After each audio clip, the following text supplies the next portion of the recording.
তুমি বলো তেল দিয়ে খাবার বানাই প্রত্যেকদিন, আজকে তেল ছাড়া খাবার বানিয়েছি।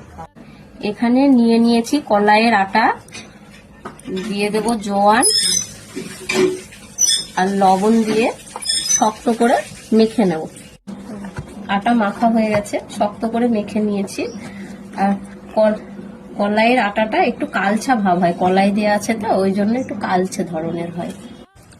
দইগুলো বড় বড় করে কেটে নিয়েছি। এই কলাইয়ের রুটি আমার দিদিমা খুব ভালো বানাতো, দিদিমার কাছ থেকেই খাওয়া, খুব ভালো বানাতেন দিদিমা। এরকম করে হাতে চেপে চেপে বানাতে হবে, এটা হাত দিয়েই বানাবো। লেগে গেলে হালকা হালকা জল নিতে হবে, নিয়ে বানাতে হবে। কলাইয়ের ময়দাটা খুব আঠা হয়, ওই না হাতে লেগে যাচ্ছে।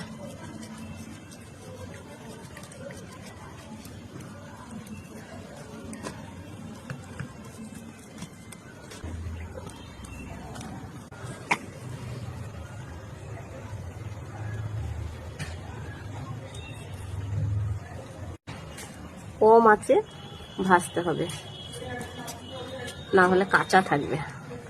হালকা আঁচে ভাজলে রুটিটা বেশ ভালো হবে। হালকা আঁচে এই যে ভেজে নিয়েছি, কি সুন্দর হয়ে গেছে ভাজা। পেঁয়াজ রসুন দিয়ে বাটার চাটনি, পুদিনা পাতার চাটনি, আর এটা ধনে পাতার চাটনি লেবু দিয়ে কলাইয়ের রুটি।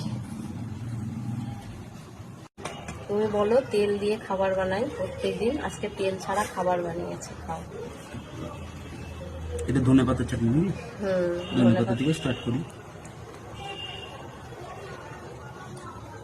লাল লঙ্কা আমার খুব প্রিয়, লঙ্কা খেতে খুব ভালো লাগে,